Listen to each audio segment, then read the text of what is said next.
हे नाथ नारायण वासुदेवा श्री कृष्ण गोविंद हरे मुरारी। हे नाथ नारायण वासुदेवा हरे कृष्ण गोविंद हरे मुरारी। हे नाथ नारायण वासुदेवा। प्रेम से बोलो विष्णु भगवान की जय। 7वें अध्याय में, गरुड़ पुराण के 7वें अध्याय में बतलाए हैं पुत्र की महिमा, दूसरे के द्वारा दिए गए पिंड दान आदि से प्रेतत्व से मुक्ति, इसके प्रतिपादन में राजा बब्रवाहन की कथा को जो है उल्लेख किए हैं, बतलाए हैं। सूत जी कहते हैं कि ऐसा सुन करके पीपल के पत्ते की भांति कांपते हुए गरुड़ जी ने प्राणियों के उपकार के लिए पुनः भगवान से जो है गरुड़ जी विष्णु भगवान से पूछते हैं। मतलब पीपल की पत्ता का उदाहरण इसलिए दिए हैं कि थोड़ा सा हवा चलता है तो पीपल का पत्ता जो है डोलने लगता है। मतलब इतना नरक को बतला दिए कि वह जो है मतलब घबरा गए गरुड़ जी, और जो है प्राणियों के उपकार के लिए, मतलब जो है 88,000 ऋषियों के समूह को जो सुना रहे हैं सूत जी कथा, वह दूसरे के कल्याण के लिए ही न सुना रहे हैं। अष्टादीश पुराणेश व्यासस्य वचनम द्वयम परोपकाराय पुण्याय पापाय परपीडनम। परोपकार से बढ़कर के कोई पुण्य नहीं है, पापाय परपीडनम दूसरे की भलाई से बढ़कर के कोई पुण्य नहीं है, अब पापाय परपीडनम दूसरे को सताने से बढ़कर के कोई पाप नहीं है। तो यहाँ बतलाए हैं कि परोपकार के लिए यह प्रश्न जो है विष्णु भगवान से पूछे हैं कि यह कथा को सुनेंगे लोग तो परोपकार का कार्य जो है करेंगे। गरुड़ जी कहते हैं कि हे भगवान, किस उपाय से मनुष्य प्रमादवश अथवा जान करके पाप कर्मों को नरक के यम की यातना को न प्राप्त हो, उसके विषय में आप बतलाइए। बतलाए हैं कि संसार रूपी सागर में डूबी हुई दीन चित्त वाले, पाप से नष्ट बुद्धि वाले तथा विषयों के कारण दूषित आत्मा वाले मनुष्यों के उद्धार के लिए हे माधव, पुराणों में जो सुनिश्चित किया गया है उसके विषय में जो है आप बतलाइए। मतलब कि कैसे जो है आदमी नरक में न जाए। बतलाए हैं कि जिसको संतान नहीं है वह आदमी नरक में जाता है। कहें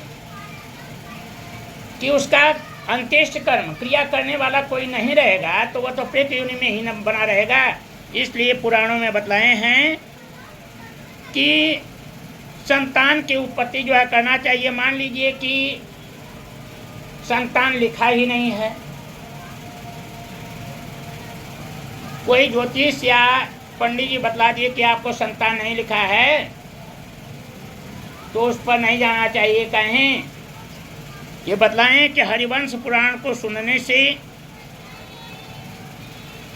सतचंडी के पाठ से और शिव भगवान की आराधना से संतान का प्राप्ति होता है। राजा दशरथ को लोग बतला दिए कि आपको संतान ही नहीं लिखा है। तो जिस समय श्रवण कुमार को जो है मारते हैं और श्रवण कुमार के माता पिता का श्राप राजा दशरथ को पड़ता है कि जैसे पुत्र वियोग में हम तड़प रहे हैं उसी तरह पुत्र वियोग में आप भी तड़पिएगा। राजा दशरथ को बहुत खुशी होता है कि कम से कम इसका श्राप हमको लग जाएगा तो हमको संतान का उत्पत्ति होगा। यही नहीं, राजा दशरथ जो है अपने गुरु वशिष्ठ जी के पास जाते हैं और कहते हैं कि इस राज्य को चलाने के लिए जो है कोई नहीं है, आप कोई ऐसा पूजा पाठ बतलाइए जिससे हमको संतान का उत्पत्ति हो। बतलाएं, एक बार भूपत मन माही भय गलान मोरे सुतनाही, गुरु गृह गए हूँ तुरंत महिपाला, चरण लाग कर विनय विशाला, निज दुख सुख सब गुरु ही सुनावा, आ कहीं वशिष्ठ बहुविध समझावा।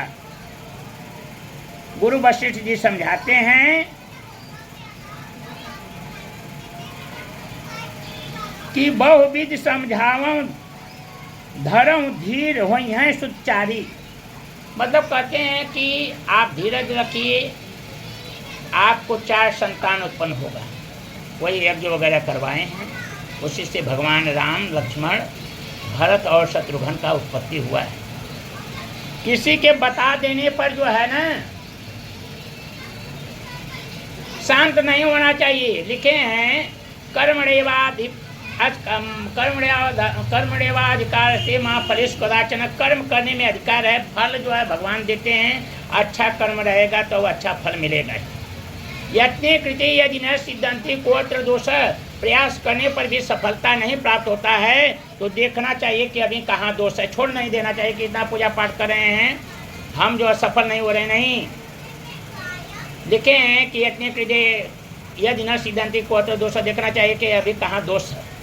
दैवेन दैमित काक पुरुषा वदंती। भाग्य के बल से कम रहते हैं तो कायर पुरुष रहते हैं। मतलब अपने कर्म को जो है करना चाहिए। कर्म अगर हम कर रहे हैं तो हमको जो है उसका फल जो है अच्छा ही मिलेगा। पाणिनि ऋषि के विषय में बताए हैं कि पाणिनि ऋषि अपने गुरुजी के पास जाते हैं, पढ़ते हैं, तो वहाँ जो है गुरुजी डंडा से हाथ में मारते हैं ना, तो उनके हाथ से ब्लड निकलने लगता है। गुरुजी कहते हैं कि हम बेकार ही आपको मार दिए, आपके हाथ में तो विद्या रेखा लिखा ही नहीं है। पाणिनि ऋषि को यह बात लग जाता है कि गुरुजी मारे तो ठीक हैं, लेकिन विद्या रेखा नहीं लिखा है। इस बात का हमको कष्ट है। हम अब इस पर जो है सोचेंगे कि क्यों नहीं विद्या रेखा लिखा है। वह सोचते हुए जा रहे हैं तो देखते हैं कि इनार से जो है जल निकाल रहे थे, ऊपर का जो है घर्षण से जो है मतलब पोरे की रसरी से वह पत्थर कट गया था। तो ये सोचे कि हम पढ़ेंगे तो कहीं नहीं, मतलब कि जो है हमको विद्या का प्राप्ति होगा। अब पढ़ करके संस्कृत का प्रकांड विद्वान बन गए। गुरुजी बुलाए कि विद्या रेखा नहीं लिखा है तो भैया मतलब इतना बड़ा विद्वान कैसे बना। तो देखते हैं, हाथ देखते हैं तो क्या होता है कि विद्या रेखा बन गया था। तो कर्म से भाग्य बनता और बिगड़ता है। कर्म नहीं करेंगे तो भाग्य जो है बिगड़ेगा ही। कर्म करेंगे, अच्छा कर्म करेंगे, मेहनत करेंगे तो कर्म से भाग्य बनता बिगड़ता है। इसलिए जो है कर्म करना चाहिए। प्रेम से बोलो विष्णु भगवान की जय।